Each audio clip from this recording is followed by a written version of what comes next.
कोई महानदी। इसकी शाखाओं के नाम हैं चंद्रभागा और प्राची। इसी नदी के तट पर बसे हैं कई नगर और कई जनपद। इन्हीं में से एक है कोणार्क।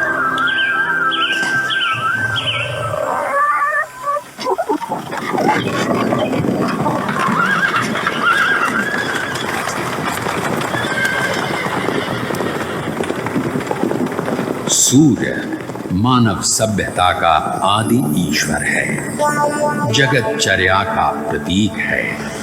ऋग्वेद में इसकी चर्चा इसी रूप में होती है। सूर्य के भाई अग्नि और वायु हैं। यही जगत रचयिता हैं। वो रथ पर सवार होकर आते हैं। रथ प्रतीक है इस ब्रह्मांड का।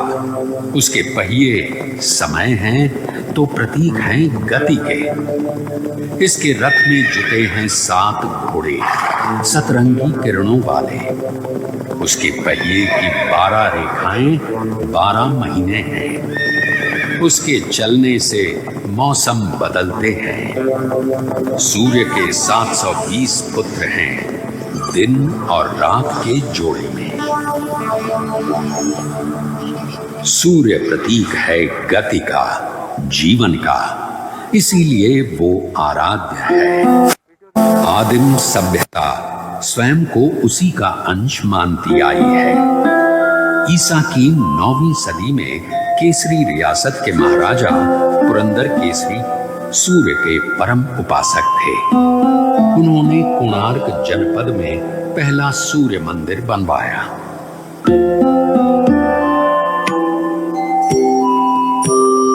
12वीं सदी में ओडिशा का केसरी साम्राज्य दक्षिण के गंग साम्राज्य के अधीन आ गया।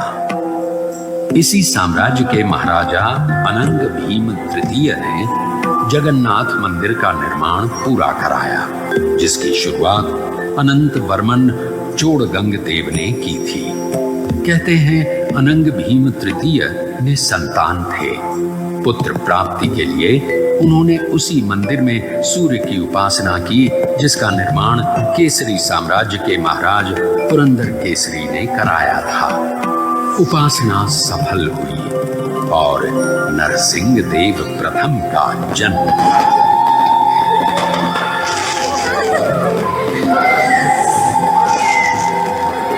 नरसिंह देव, जिनका शासनकाल 1238 से 1264 तक रहा, उनमें अपने पिता अनंग भीम के तमाम गुण थे। नरसिंह देव के पिता अनंग भीम ने 1211 से 1238 तक ओडिशा पर राज किया। ये काल ओडिशा की गौरव गाथा का काल था, स्वर्ण युग था। ये वही काल था जब मुस्लिम शासक तेजी से अपने साम्राज्य का विस्तार कर रहे थे। कश्मीर और ओडिशा को छोड़कर देश का अधिकांश भाग मुस्लिम शासकों के अधीन हो गया था। मुसलमानों की बढ़ती ताकत और साम्राज्य विस्तार नरसिंह देव के लिए चुनौती का समय था। ओडिशा की संप्रभुता और स्वाधीनता सामने खड़ी थी। प्रजा की शंकित निगाहें नरसिंह देव को देख रही थी।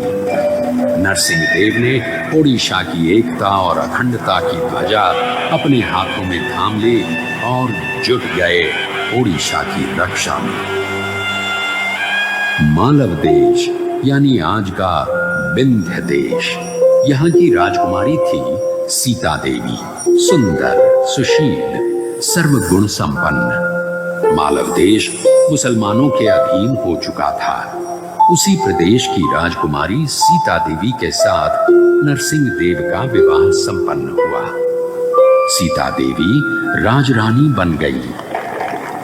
महारानी, हमें शीघ्र ही युद्ध के लिए प्रस्थान करना पड़ेगा। राज्य की सीमा पर यवनों ने पुनः डेरा जमा लिया है। तुघान खान उत्कल को पराधीन बनाना चाहता है, लेकिन उत्कल किसी पर आश्रित नहीं है। गंग साम्राज्य की रक्षा के लिए मेरे प्राणों की भी आहुति जाती है, तब भी मैं पीछे नहीं हटूंगा। तुघान खान उत्कल पर हमले के बहाने ढूंढ रहा है।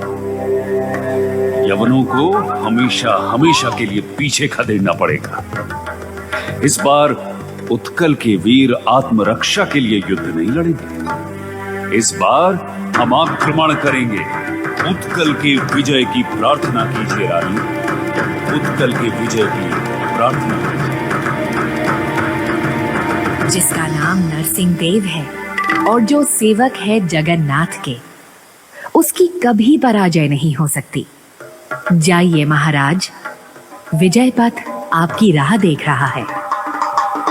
भयंकर युद्ध हुआ, मार काट मची, खून बहा।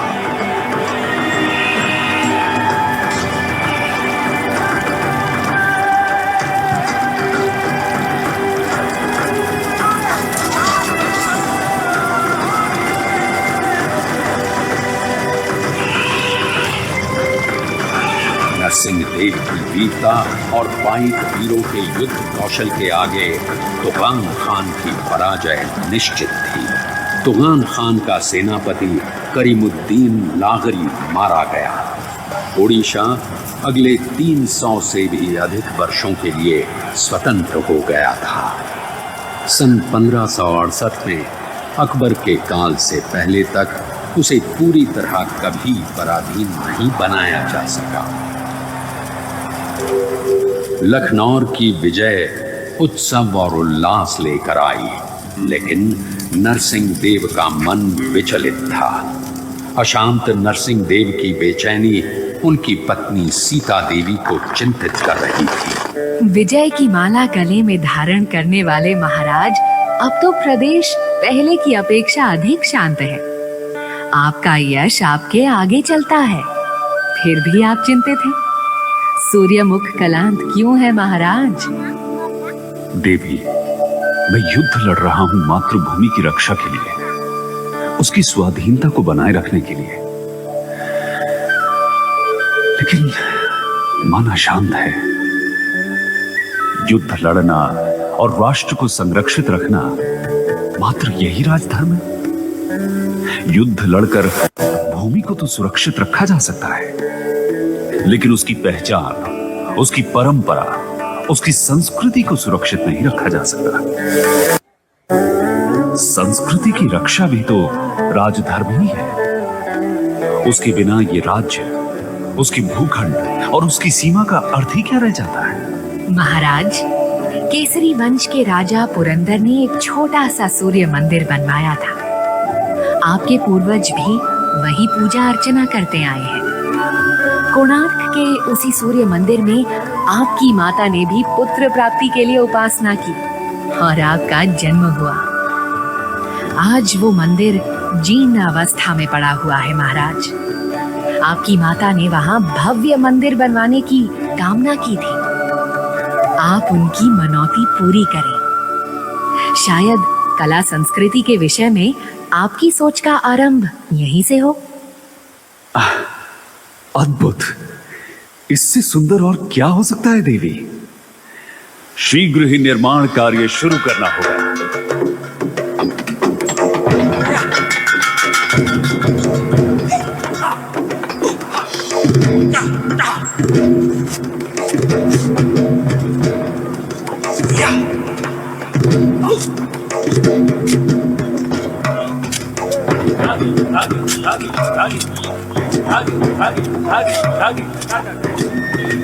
निर्माण योजना पर कार्य रूप दिया जाने लगा।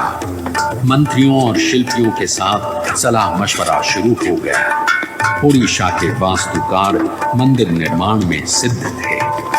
ईसा की 7वीं सदी से अब तक ओडिशा के शिल्पी उम्दा भवनों और मंदिरों का निर्माण करते आए थे।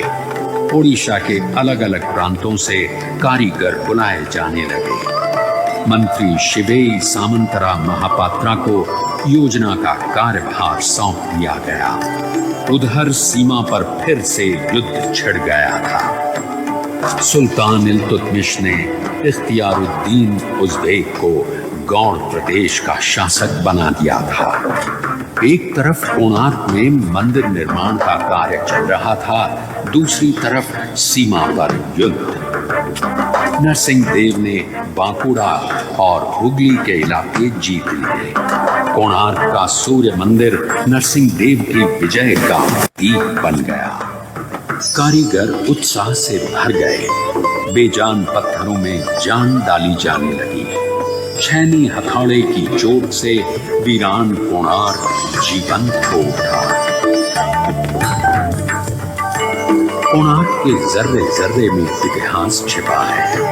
हर शिला अपनी ही कथा कहती नजर आती है। सच है या झूठ ये तो किसी को पता नहीं, लेकिन किंवदंती जरूर है। किस्से कहानियां तो उसी की बनती हैं जो श्रेष्ठ होता है। तो इन किस्से कहानियों से ये जरूर पता चलता है कि कोणार्क श्रेष्ठ है। द्वापर युग था। श्री कृष्ण की 8 पटरानियों में से जामवंती के गर्भ से जन्मे सांब। सांब रूपवान थे। अपने रूप पर उन्हें गर्व भी था। एक दिन ब्रह्मर्षि नारद पधारे। अपने रूप में मदमस्त सांब उनका अपमान कर बैठे। पृष्ठ नारद ने कृष्ण से ये कह दिया कि तुम्हारा पुत्र सांब गोपांगनाओं के साथ प्रणय क्रीड़ा में लीन है। क्रोधित कृष्ण सांब को ढूंढने निकले। नारद ने सांब से कहा, पुत्र, तुम्हारे पिता रैवतक पर्वत पर तुम्हारी प्रतीक्षा कर रहे हैं। पिता को प्रतीक्षारत जान सांब तीव्र गति से रैवतक पर्वत की ओर भागे। वहां गोपियां पुष्करणी में जल क्रीड़ा कर रही थी। सांब को समक्ष देख उन्हें लगा साक्षात श्री कृष्ण आ गए हैं। सांब ने कृष्ण छाया देख सुध बुध बिसराकर गोपियां सांब से लिपट गई। तभी वहां पहुंचे कृष्ण। सांब को गोपियों के आलिंगन में देख क्रोध से भड़क उठे।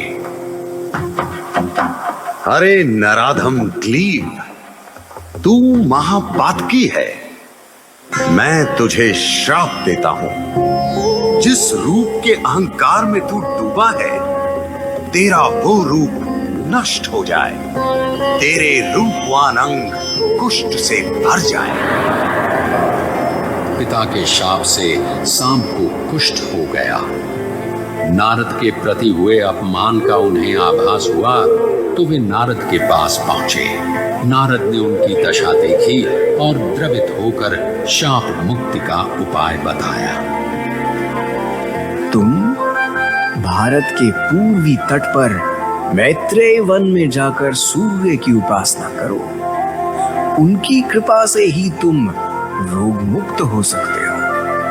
नारायण नारायण। सांब चंद्रभागा नदी किनारे मैत्रेय वन में जाकर सूर्योपासना में लीन हो गए। उनकी कठोर साधना से प्रसन्न हो सूर्य देव ने उन्हें रोग मुक्त कर दिया। रोग मुक्त सांब ने चंद्रभागा नदी में डुबकी लगाई। वहां उन्हें पत्थर की बनी सूर्यदेव की मूर्ति मिली। उन्होंने मंदिर बनवा वहीं उसकी स्थापना कर दी। सांब की वो साधना पीठ आज कोणार्क मठ के नाम से जानी जाती है और आज भी देश के विभिन्न हिस्सों के कुष्ठ रोगी रोग मुक्ति की कामना के लिए यहाँ आते हैं। ये कथा है सांब पुराण की। पौराणिक है। उड़ीसा के जनमानस की कथा है। इतिहास का इससे कोई सरोकार नहीं है। कोणार्क निर्माण में कितना समय लगेगा, कितने कारीगर काम करेंगे, कितना अर्थ व्यय होगा, सारा हिसाब लगाया जा चुका था। भ्रमरवर हरिचंदन आय व्यय की देखभाल कर रहे थे। पुरी से 19 मील उत्तर पूर्व पदमतोला गंड नामक पुष्करणी को भरकर मंदिर बनाने का फैसला ले लिया गया। ओडिशा के विभिन्न इलाकों से चुन चुन कर कारीगर बुलाए गए। दूर दूर के पहाड़ों से पत्थर लाए जाने लगे। चित्रकोंडा, माकंडा, रेगेड़ा, श्वेत, श्याम, किस्म किस्म के पत्थर और नील रंग का ग्रेनाइट लाया गया नीलगिरी से। नवग्रह के लिए शिला आई 642 मन की। मंदिर के ऊपर कलश स्थापना के लिए 56,000 मन का 25 फीट ऊंचा शिलाखंड जलमार्ग द्वारा 100 मील से भी अधिक दूरी से लाया गया।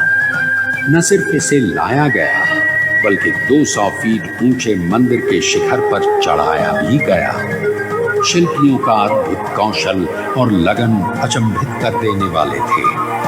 कुल 1200 कारीगर लगाए गए निर्माण कार्य में काम पूरा करने के लिए और समय निर्धारित किया गया 12 वर्षों का। महाराज नरसिंह स्वयं रुचि ले रहे थे निर्माण कार्य में।